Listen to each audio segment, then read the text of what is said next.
Just a quick note before we begin this podcast. We usually release the podcast on Thursday. This Thursday is Tisha B'Av, when we're not supposed to study Torah. Of course, the study of Torah brings us great joy. And on the saddest day of the year, we are prohibited from having joyous experiences. And therefore, I am releasing this podcast on Wednesday, a day earlier than we typically release it, in order to not release it on Tisha B'Av. Of course, when Messiah comes, our sages tell us that the sad day of Tisha B'Av will be transitioned, will be transformed into a day of great joy. So we still have some time. It's Wednesday morning to early afternoon right now. Who knows? Maybe Tisha B'Av this year will be canceled, hopefully.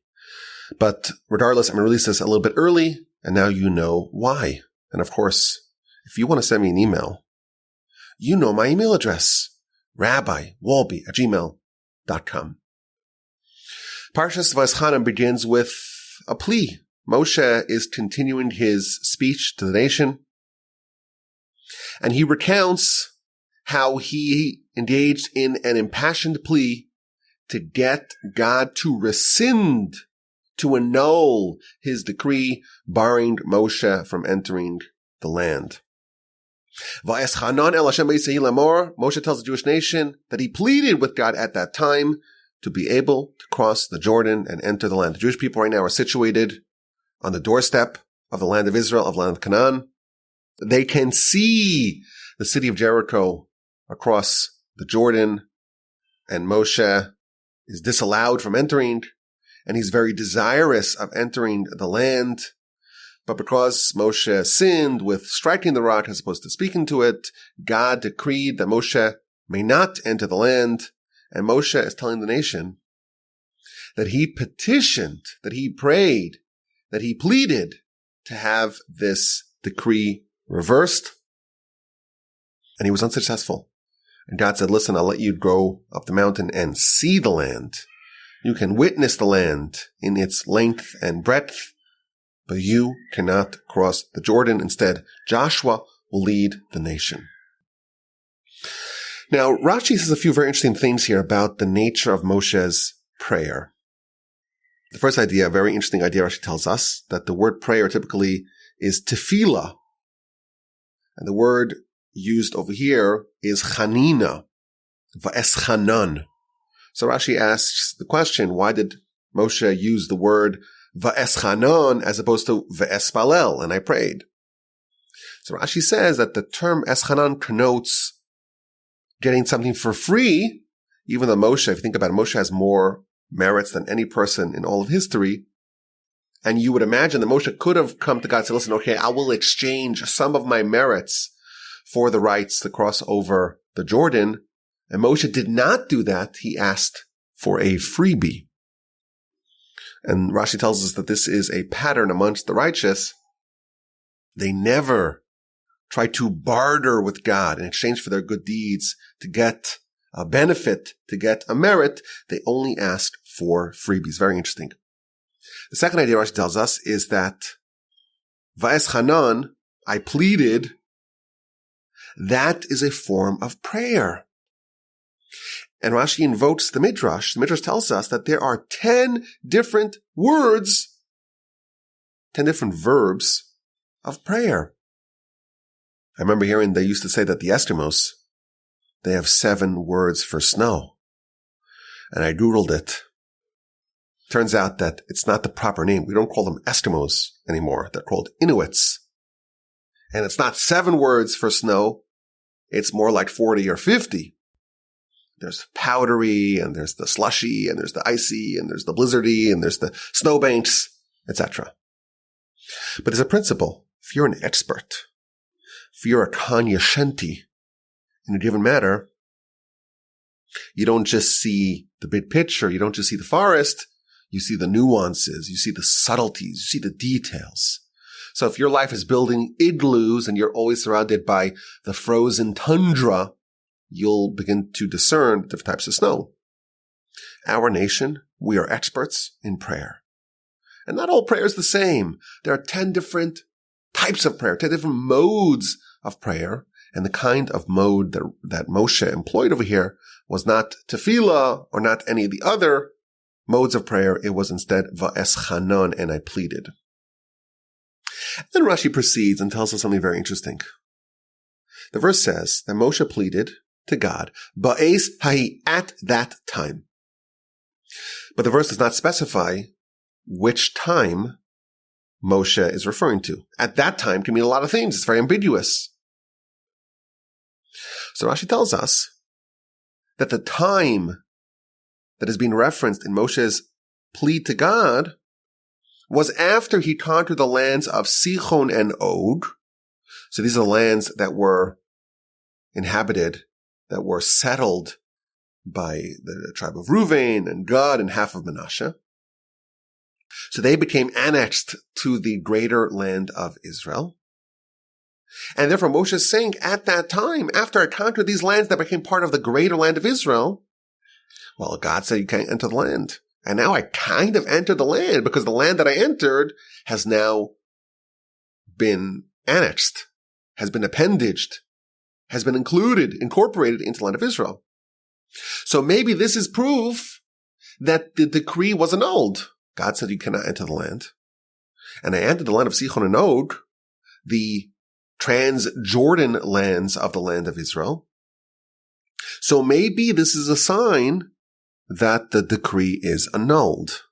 So a few very interesting Rashis here to explain the background of Moshe's plea to God. It wasn't just a random plea. It was a prayer. And what kind of prayer was Vaeschanan? That type of prayer. And it was at a very specific time in the storyline. After the conquest of the land of Sichon and Og, now that Moshe is de facto in the land of Israel, or at least part of the land of Israel, and it's not quite the same intensity of the land of Israel, but it does have some laws. It's after all part of the expanded territory of the land of Israel. So Moshe is saying now, maybe this is proof that the decree was annulled and I could cross over the Jordan and enter the land of Israel proper. So a very interesting observation I want to start off our discussion today here with. Rashi seems perhaps to contradict himself. He starts off by telling us that this is a prayer. And what kind of prayer? The 10 modes of prayer. It's Vaeschanan. It's one of the languages of prayer. That's the first comment in Rashi.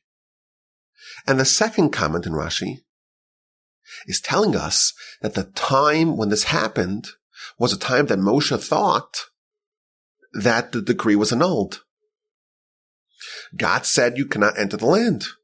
Well, you entered the land of Sichon and Og, which is incorporated into the land of Israel in general. This sounds like an argument that a lawyer would make arguing the case.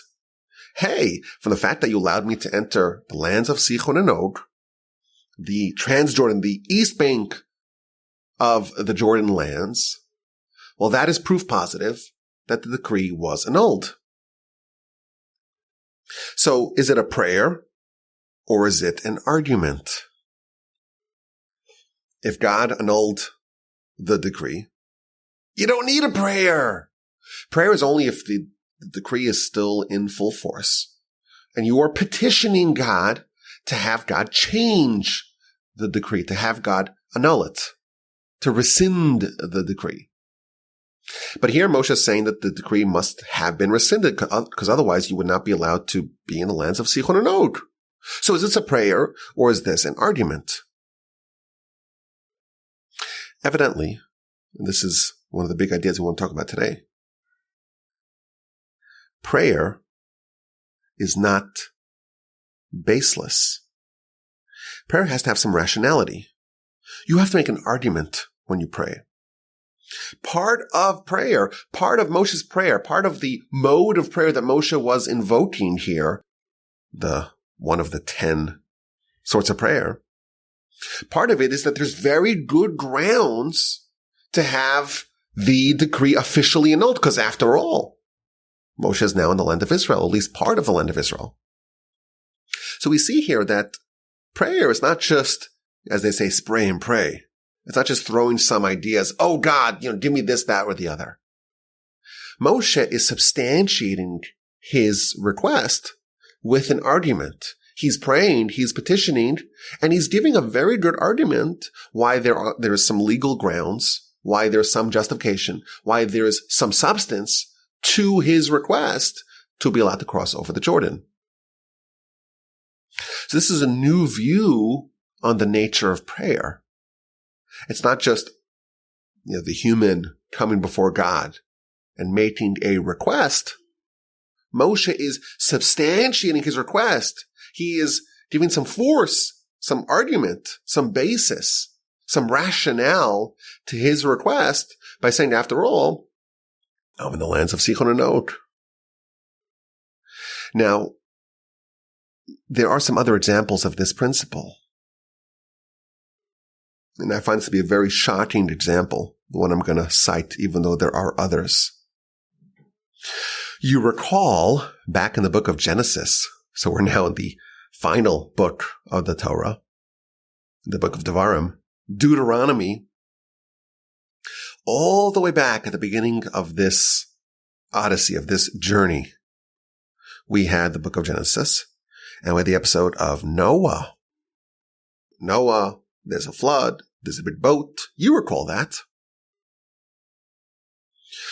Chapter 8, Noah has left the ark, and he brings a sacrifice.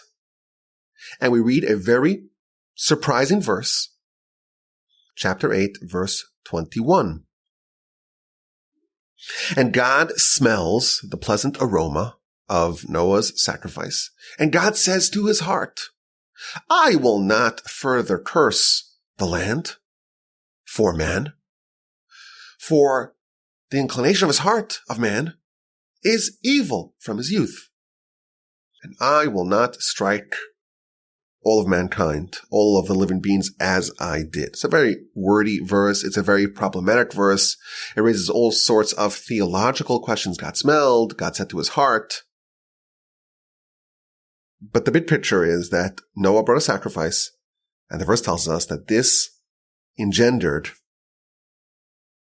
a change in divine policy. Previously, there was a policy of, or at least there was the feasibility of the complete destruction of all of the living things, as evidenced by the flood. And now God is saying, I will not do that henceforth, or thenceforth. Now, what is the reason why God changed his policy? And the verse says, I will never again curse the land due to man, for the inclination of the heart of man is evil from his youth. There is a Ramban who offers two explanations. And again, the question is, under what grounds, or what's the explanation of God changing his policy and saying that from now on I will not destroy all of mankind? It says, Ba'avur ha'adam, because of Adam, because of man. So the Ramban explains two reasons. Number one, when it says Adam, man, it doesn't mean mankind, it means Adam. I will not destroy all of humanity because really it's not their fault. It's Adam's fault. Had Adam not sinned, they would not have corruption. The whole possibility of corruption existing is only as a result of Adam's sin. And therefore, it's really Adam's fault. So why should I blame other humans? And therefore, I will not destroy mankind again. That's the first idea the Ramban says. The second idea is that when it says Adam, it's not Adam, it's mankind. And humans, they start off life in their youth and they get trained to do bad things. And then once they get old, they get entrenched in their ways. And it's not their fault really, because they were reared. They were raised to be sinners. And therefore, how can you blame mankind? The deck, after all, is stacked against them. They have Yetzer Hara. They have an evil inclination. It's so hard to blame mankind. And therefore, God says he will not destroy the world again because of Adam, because of man. So we're going back to Genesis. And in the aftermath of the flood, Noah brings a sacrifice. And God is so moved by this. He smells the aroma, whatever that means. And God says to his heart, I will not do this again. There will not be a second flood. Why? Ba'avur ha'adam, because of man. What does that mean? Either because of Adam, it's Adam's fault, or because it's humanity. You know, the story of humanity is there's so many sins and there's such corruption from day one. It's so hard to change. It's really hard to blame humanity. And therefore, God says, I will not destroy humanity again.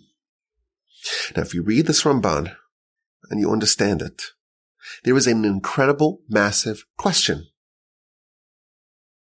The Ramban gave us two explanations as to why God said he will not destroy humanity again. Either because it's Adam's fault or because humanity, they have the deck stacked against them. Both of those arguments that forestall a future flood, they both existed before the first flood. So if these reasons, if they're strong enough, if they're sufficient to prevent a second flood, how come they didn't stave off the first flood? God is saying there's an argument to be made to save humanity from an apocalyptic event, the likes of the flood. You can blame Adam. You can blame humanity. There are arguments to present that can exonerate humanity from an apocalyptic flood-like event. And now that Noah's bringing the sacrifice, God is invoking that. This argument, these two arguments, were equally valid and compelling before the flood. There's a shocking realization here. Humanity had arguments, had a case, had a substantial position that could have spared them, that could have prevented the first flood. They could have said, hey, why are you blaming us? It's Adam's fault. Hey, why are you blaming us? After all, we've been raised, we've been reared. The Yetzer Hara is so powerful, it's hard for us to be successful. Those arguments were present before the flood. Humanity had a get out of jail, a get out of flood card, an ace up their sleeve. That is an argument that saves humanity from destruction. So why were they destroyed? They were destroyed because no one invoked it. No one prayed. No one offered a sacrifice. If you have an exculpating argument and you don't trigger it and you don't invoke it and you don't present it, you don't pray, you don't petition it, you don't file it, you don't get the benefit of it. And when Noah brought the sacrifice, and the sacrifice is a form of prayer, that is the presentation, that is the petitioning, that is the invoking of the arguments that was always there. It was always present. Humanity could have spared itself, and they didn't, because no one prayed. This is the same idea we see here with Moshe. Moshe is saying two things, saying at this time, when the war against Sichon and Og happened, the conquest of the land happened, the conquest of the land that was ultimately incorporated into the greater land of Israel happened. That should be sufficient grounds to allow me to enter the land to cross over the Jordan. After all, it must be that the decree was annulled. And that's a prayer. He's presenting it. He's making his case. He's petitioning it, because if you don't petition it, no one will do it for you. You want to entreat God. You have an argument. Prayer is to surface that argument, to present it. And if you have an argument that can spare you, that can save you, that can grant you what you want, and you don't present it, you don't file it, you don't file the brief, so to speak, you have no one to blame but yourself. Prayer is when you have a case and you present it and you make the argument and you express what you want and you make the pitch. You plead before God and you have an argument to base it upon. That's how you accomplish great things. This is an entirely new way of viewing prayer. And again, it's the first two Rashis in our parsha. Moshe is doing two things. He's doing a prayer and presenting an argument. That is prayer. Prayer is the actualization, is the surfacing of your case. And again, those reasons, the reasons that ultimately prevented a future flood, were present before flood number one. And the only reason why the flood was not stopped, was not prevented, was because no one prayed. No one actualized, no one surfaced that argument. No one brought a sacrifice. And therefore the argument remained unfiled and the flood happened. So Moshe is praying and he's making a case. He's pleading his case. And he's making an argument. I entered the land, and maybe that amounts to having the decree rescinded. Now, obviously that didn't work. Moshe was not allowed to enter. And we don't know exactly why. Perhaps because the land of Sichon and Og are not really the land of Israel. Some of the agricultural laws that apply in the land of Israel do not apply on the other side of the Jordan. This only became like a de facto land of Israel after Moshe was already in it. It was only after the petition of the tribe of Gad, of Gad and Ruvain, and half of Manasseh. Only then did it become the land of Israel. Moshe was already in it. There are reasons why this was not a good argument. But this is not the only argument that Moshe makes. A bit further, he says, God, you showed me your greatness, your strong hand. There's no one in the heavens and the land who can do as your deeds and as your might. Let me cross over and let me see the land, the good land that's on the other side of the Jordan, the good mountain, and the Lebanon, which is Jerusalem, which is the temple. Now, Rashi says something else here. It's a little bit of a nuanced point. You started showing me your might. You started showing me your strong hand. You started showing me your greatness. That means you started showing me the wars against Sichon and Og. Because you started showing me the wars of conquest, show me the other wars, the wars against the 31 kings of Canaan. This is a bit of a sophisticated argument. The first argument that Moshe made was that, well, now that I entered, it must be that the decree was rescinded. This is a little bit of a different argument. Moshe is saying, you started to show me the wars of conquest of Canaan. Let me see all of it. Now, what sort of argument is this? You would argue maybe to the contrary. Because God showed you one thing, he bestowed upon you one goodness, why would that logically lead to mandating that he bestow upon you a second goodness? You know, Jacob is the opposite. When Jacob's about to reunite with his brother, he says, well, God, you gave me so much goodness. Now I'm worried that my stock is depleted.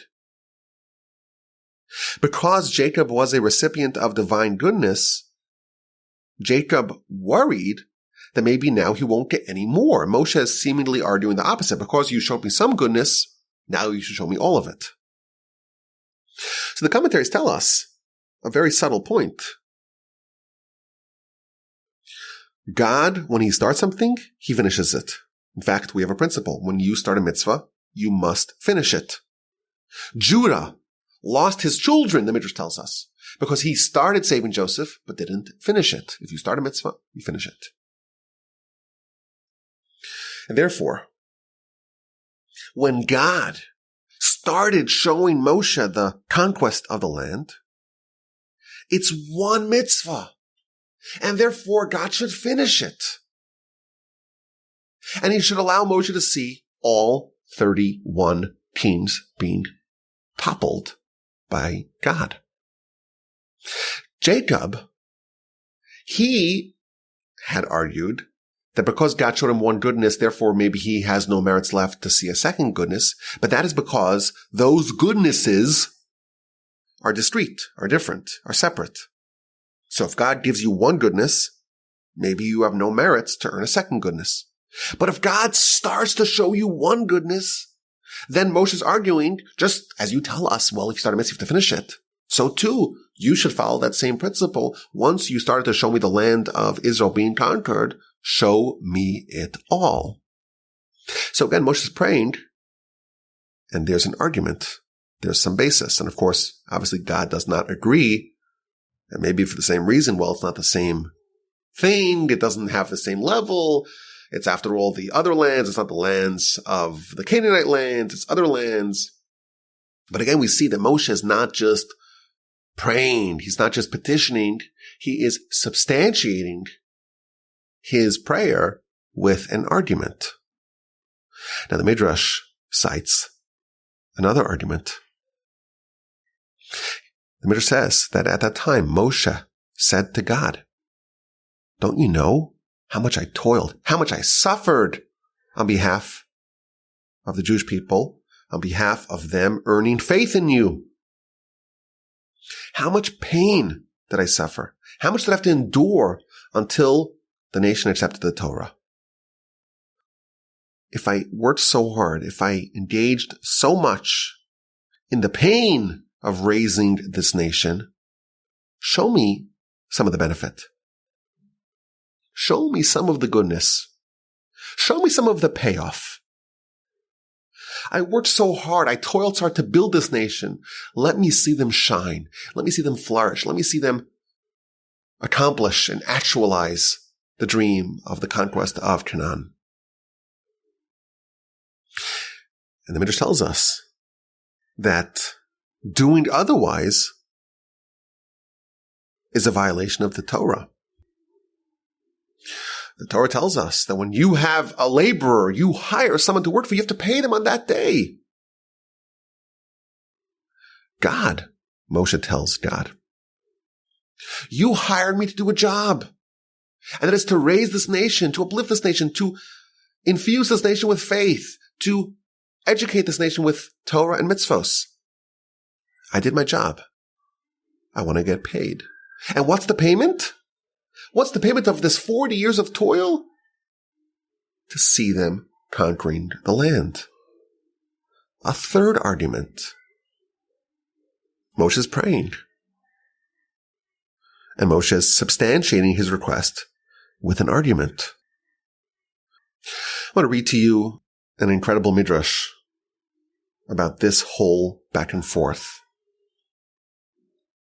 The midrash says that if you look in the Torah, and in the beginning of the book of Joshua, there are 10 verses that talk about the death of Moshe. And the reason why there are 10 verses that talk about the death of Moshe is because there were 10 decrees on Moshe barring him from entering the land.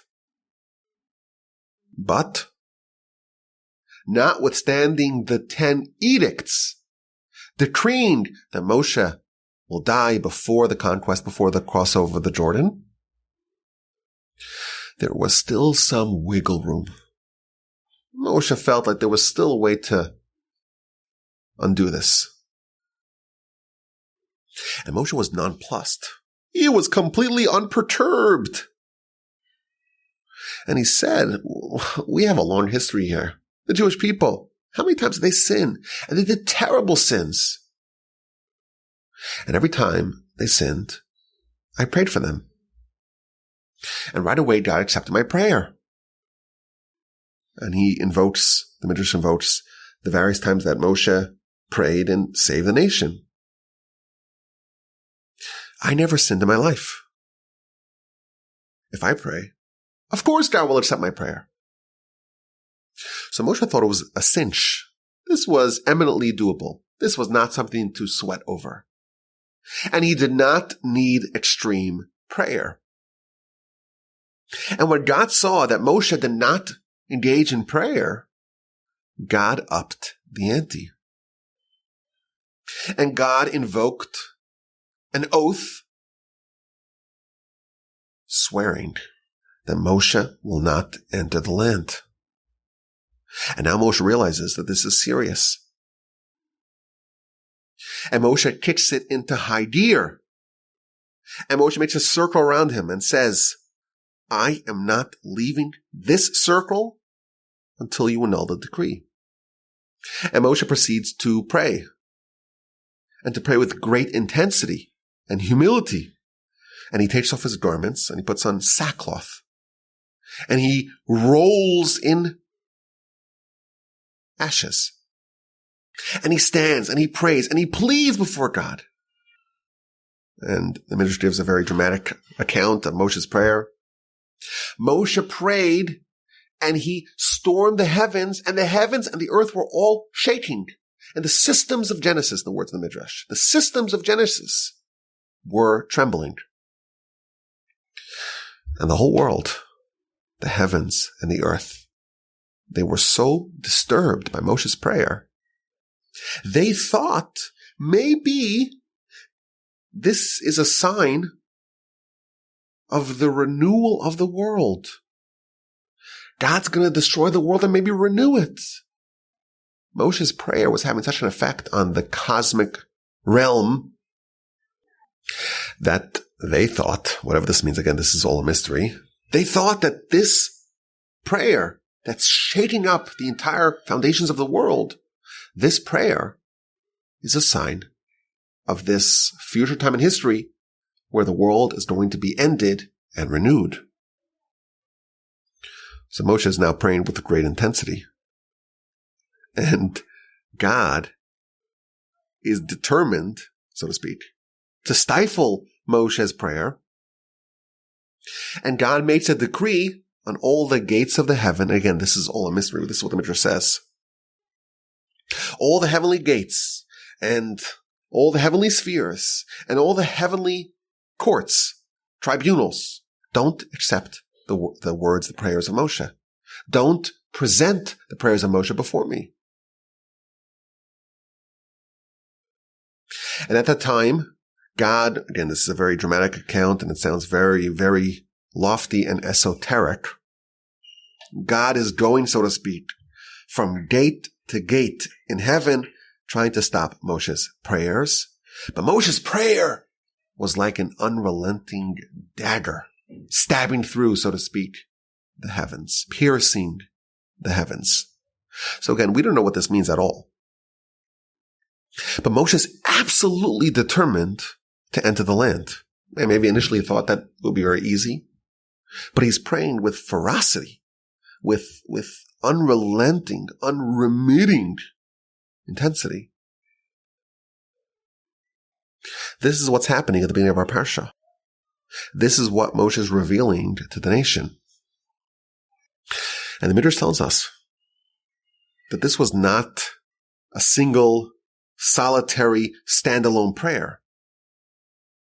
Moshe prayed 515 distinct prayers to have this decree rescinded. The word Vaeschanan, the gematria of that word is 515. And Moshe's praying 515 times until God tells him to stop. Don't speak to me anymore about this matter. God forbade Moshe from praying anymore. This is an unbelievable thing. Moshe is praying, and he's not stopping, and he reaches a point where God tells him to stop praying. Now God relented to his request a bit. He says, you can ascend the mountain, you can see the land, but you cannot cross over the Jordan. But ultimately, Moshe's request of crossing the Jordan was denied. Now, this is a very interesting idea that Moshe prayed 515 times. What is the nature of these prayers? Is Moshe just praying the same prayer again and again? Or is each prayer different? Is each prayer from a different angle, from a different perspective? As if Moshe is probing and prodding every gate in heaven to try to find an opening to enable this decree to be rescinded. The commentaries tell us that Moshe was willing to enter as a civilian. Let Joshua lead the nation into the land. I'll go in as a regular person. I'll be a subordinate to Joshua. Perhaps this is one of the 515 arguments that Moshe posed. But regardless, God tells him to stop. And yes, God partially accedes to Moshe's request. In fact, the Talmud tells us that Moshe was answered. The Talmud, the Book of Brachos, page 32b, tells us that Moshe's prayer was accepted, which is a very big insight, that he did get something out of his prayers. God allows him to see the land from atop the mountain, but ultimately, God says conclusively that Moshe will not cross the river. Now, this whole subject is quite baffling. Moshe is praying with intensity. He is trying to stab the heavens, so to speak, whatever that means. And he fails. And his requests are rebuffed. We have this very elaborate retelling of something that failed. And whenever that happens, we have to ask the question, what is the lesson? What are we supposed to take away from this narrative? Especially because God tells Moshe, it's an unusual thing, stop praying. We never imagined that God would tell someone to stop praying. So I think there are some amazing lessons over here. Moshe's praying, and each prayer is accompanied with an argument, with a rationale, with a justification. Maybe the decree is rescinded, or maybe, God, you started showing me something, let me finish it, etc. After 515 unsuccessful prayers, God tells Moshe to stop. If you think about it, there is a stunning implication here. What would have happened had Moshe prayed?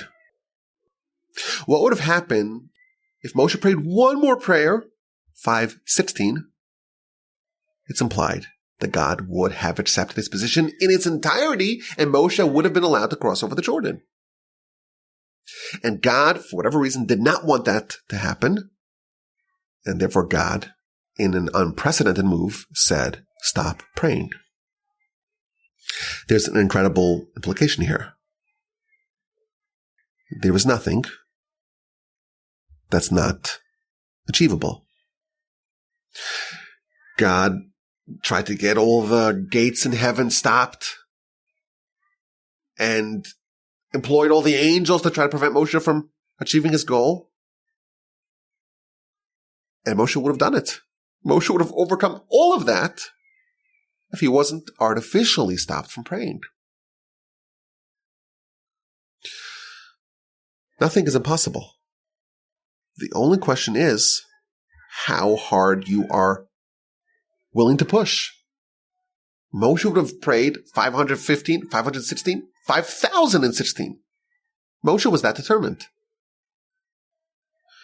A helpful analogy, perhaps, is if there's a treasure buried, sometimes if it's very close to the surface, you just need to dig it out. One shovelful's enough.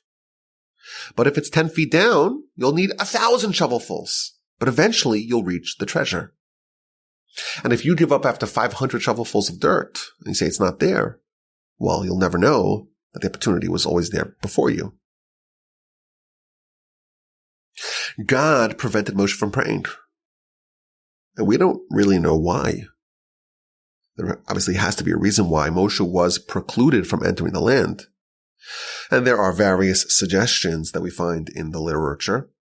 One idea is that, well, a leader cannot abandon the flock, the captain has to go down with the ship, and the people of the generation of the wilderness, they all died, and Moshe, because he was the leader, has to stay with them. Another version of this is that Moshe is going to ensure that the souls of the generation of the wilderness will merit Olam Haba, because Moshe will be there, he'll be with them. And, of course, he's going to merit to enter the land after the resurrection, and he's going to go to Olam Haba, and therefore he will drag those people with him.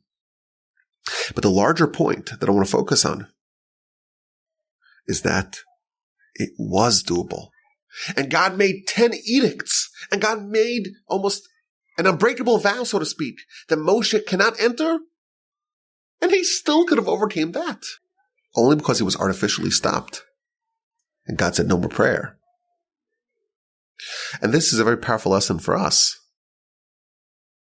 We don't have anyone telling us that we have to stop praying.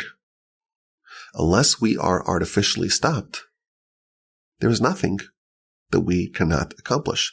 There is no divine decree that we cannot override. Now, there is perhaps a caveat. The Talmud says that there was an impoverished sage, and he was petitioning God to get out of his plight, out of his dire financial straits. And God says, listen, I can make you rich, but I'll need to destroy the entire world and recreate it anew. In this world, the way it's currently oriented, there is no way for you to be rich. And the sage asks God, well, okay, tell me, how much of my life have I already lived? And God says, well, you've already lived more than 50% of your life. So the sage said to God, okay, if so, we'll just keep it as it is. We don't need to destroy the world and recreate it anew. There are some situations that are so fixed that prayer cannot change it without changing the entire world. But even something which is unchangeable, if you're willing to destroy the world and recreate it anew, you can change it. Maybe you wouldn't want to do it. But there's an incredible takeaway that we find over here with Moshe and in other areas in the Talmud and in our literature. Prayer is that powerful, and nothing can prevent it. Nothing can stop it. Nothing is impossible. But point number 2 is that such accomplishments are only possible if you have the same determination and tenacity as Moshe did. Moshe was relentless. Moshe was unstoppable. He failed once, he failed twice, he failed 100 times. He failed 500 times. And he didn't stop. He did not give up. He was relentless. Moshe's tenacity and ferocity knew no limits. If you want to accomplish something great and there are massive obstacles in your way, you can overcome every obstacle. Even if, so to speak, God himself made a decree that you cannot accomplish something, you can overcome that. But you need to have the resilience and the grit and the determination and the indomitable spirit of Moshe. You have to have limitless determination. That's the only way to get something which is impossible done. There's a fascinating psalm, Psalm 30. And this psalm is the song for David that he composed for the inauguration of the temple. We know that David did not merit to build the temple himself. Of course, Solomon did, much to David's disappointment. And yes, he left him everything he needs to do it, the blueprints, the materials, and all the secrets of the temple, and the land, and the mandate to build it, and even he wrote a psalm for the occasion. So David composed a psalm ahead of time to be read at the time of the inauguration. And if you read it, You read the first sentence. Okay, this is a psalm for David for the inauguration of the temple. What do you imagine the subject matter will be of the body of the psalm? It'll be maybe about sacrifices or God's presence in our midst, maybe some of the vessels, the menorah, or some of the offerings, the ketores, the high priest. What will a psalm about the inauguration of the temple be all about? And the answer, if you read it, it has nothing apparently to do with the temple. There's nothing in the psalm itself that matches the headline. Aside from the first verse, there's nothing in the body of the text of the psalm that is in any way related to the temple or to the inauguration of the temple. The whole focus is about David's triumph over his enemies and all the challenges he had to overcome and how God saved him and God prevented him from falling and God healed him. What does this have to do with the inauguration of the temple? So the great Rabbi Abraham Grodzinski, the head of the Slobodka Yeshiva and my great-grandfather of blessed memory, he wrote an essay about this question. And he says, David's life, it was an unending story of struggle.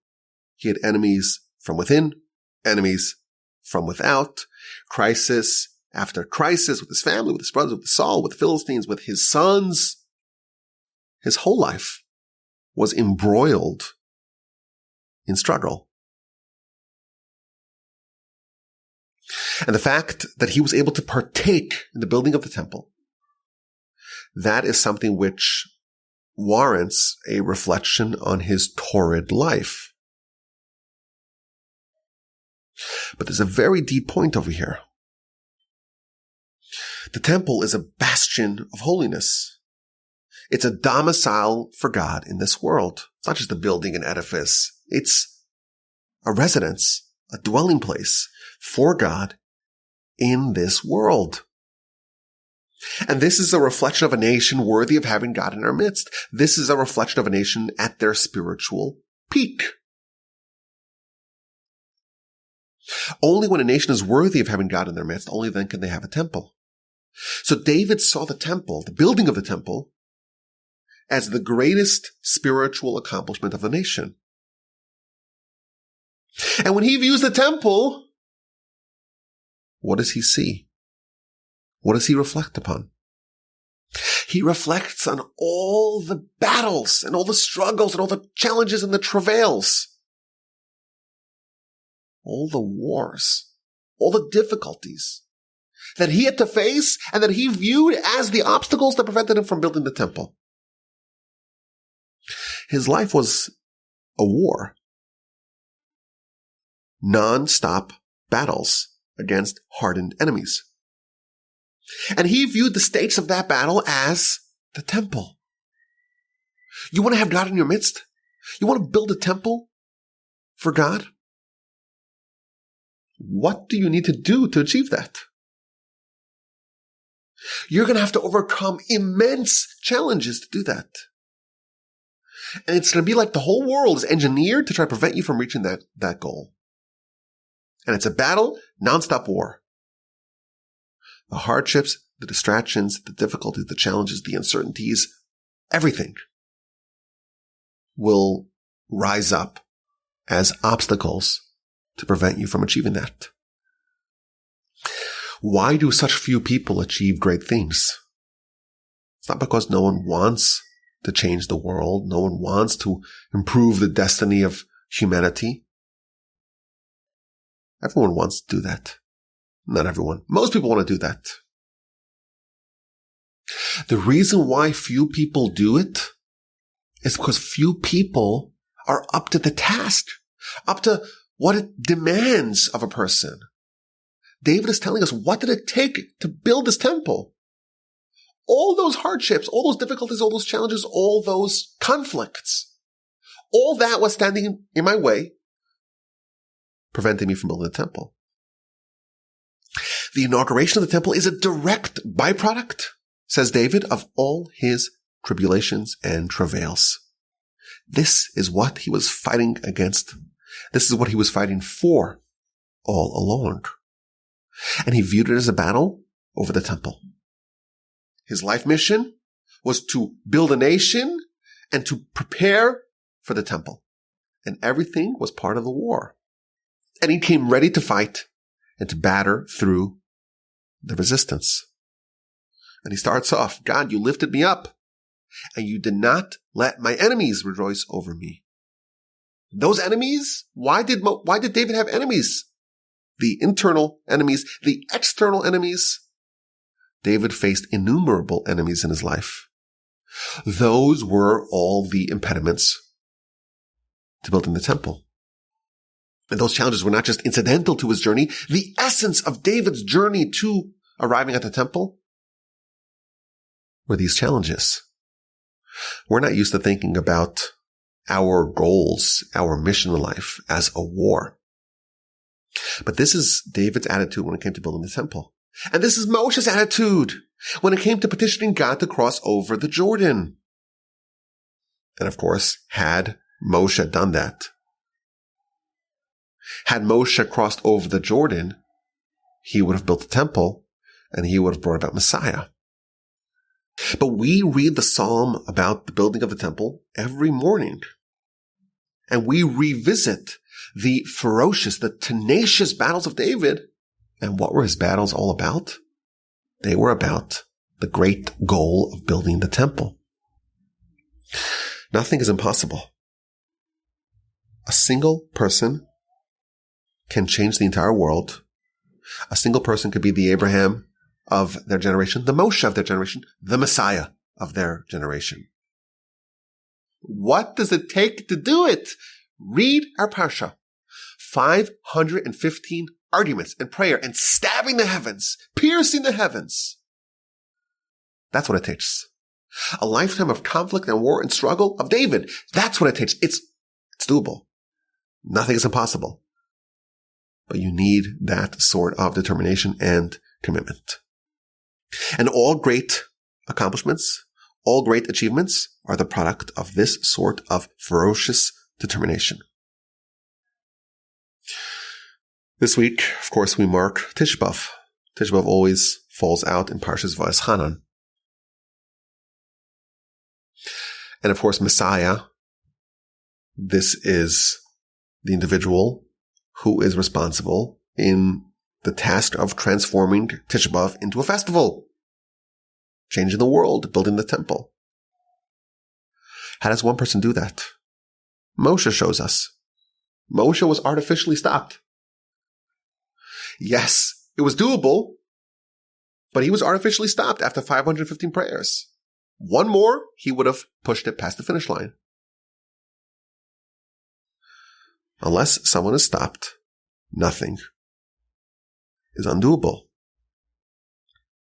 We have a tradition that one person with sufficient determination and commitment can bring about redemption, Messiah, the temple, and fixing the whole world. All it takes is one person. And what really prevents it is the willpower and the determination and the grit and resilience in overcoming every challenge and doing it. Now, listen, I don't know if we can expect that we will be the Messiah. I'm not asking that of you. But if you think about it, gun to your head, God forbid, what can you accomplish? And of course, it's not practical always to think about it in those terms. But it is enlightening to know where the bottleneck that's preventing us from accomplishing great things, where does that lie? It lies in our willpower, in our grit, in our perseverance, in our determination to do whatever it takes. 500 plus prayers, probing every angle, checking every heavenly door. Moshe shows us the way. David shows us the way. If you want to accomplish great things, they are doable. but are you willing to put in the work? That is the lesson of our parsha. And this is a very powerful and topical point as we engage with the festival, the sad festival of Tisha B'Av. May we merit to witness the building of the temple and the restoration of the Davidic monarchy speedily in our days. Now, last week, I had to bolt before we had the question. It wasn't really such a big deal. I had gotten a message that my daughter, who was coming back from camp, the bus was arriving, and I thought someone else would pick her up, but I had to pick her up, so I had to really rush through the end of last week's Parsha podcast, and I don't want to shortchange you. So I'm going to make it up for you. I'm going to give you 2 questions this week. These are not such concrete questions. They're more like intriguing questions. Moshe is told, you cannot cross over the Jordan, but climb upon the mountain and see the land and see all the elements of the land. This idea of Moshe not seeing the land physically, but seeing it with his eyes visually, this is an idea that appears 3 times in the Torah. It appears, of course, at the very end when it actually happens. It appears now and appeared earlier in the book of Numbers. Moshe climbs the mountain. In each of these 3 places, the mountain has a different name. Fascinating. And he sees the land. Now, of course, Moshe has to climb a mountain because you cannot just see unless you go to a higher vantage point. How else are you going to see over the obstructions? But it got me thinking, there are a select amount of events in the Torah that occur on mountaintops. And many of them you could say, well, they happen to happen on mountaintops. The landing of Noah's boat, the binding of Isaac, Jacob's dream when he has the ladder, he sees the ladder of the angels going up and down, the Sinai revelation, Bilam's blessing, which he wanted to curse, but he blessed them, Moshe's death, Moshe's burial, Aaron's death, Aaron's burial, and Moshe witnessing the land, seeing it. Maybe there are some more that I hadn't thought of. But this is an intriguing question. It's not a concrete question. It's not a problematic question. What is the significance of the events of the Torah that we're told specifically happened on mountaintops? What is the lesson, or what is the unique similarity between all the various events that happen on mountaintops? An interesting question to ponder, an intriguing question to think about. Question number 1. Question number 2, to make up for last week, when I shortchanged you. We're going to give you an extra question. An EQ, it's like IQ. There's the intelligent quotient and there's the emotional intelligence, the extra question from last week. Moshe is told that you cannot go into the land, but you can see it. You cannot traverse the Jordan, but you could see the entire land. There was one other time in the Torah that I can think of where a people were told, you can see. You can see it all, but you cannot go there. The Sinai revelation, the nation saw. They saw the sound, they saw the fire, they saw the smoke, they experienced with their eyes, but they cannot go there. And this is a repeating theme in chapter 19 of the book of Exodus, where the nation is told repeatedly, you cannot go there, there are fences, you'll die if you go there, etc. It seems to me that there is some sort of similarity. The nation's limitations at Sinai, you could see, but you cannot go. That's the same as Moshe's limitations in the land. What is the significance of the overlap between the nation's limitations at Sinai, you could see, but you cannot go, and Moshe's limitations in entering the land? It's an intriguing question to think about, to ponder, and it's there to make up for last week. And I appreciate your time. And I hope you have a safe and meaningful and easy fast. Hopefully it won't be a fast. Messiah comes in the next couple of hours, we can avoid fasting. But may we all merit to witness the rebuilding of the temple and the mending and the fixing and the remedying of the flaws brought about by exile. May we have an inspiring and uplifting Tisha B'Av, and of course a wonderful Shabbos, the Shabbos of Nachamu, of comfort. May we all be comforted, and please God, with the help of the Almighty, we'll talk again next week.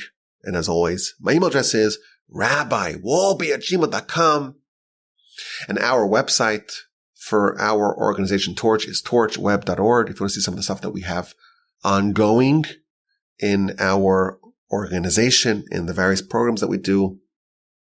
But of course, send me an email with a question, with a comment, with some feedback. My email address is rabbiwolbe@gmail.com.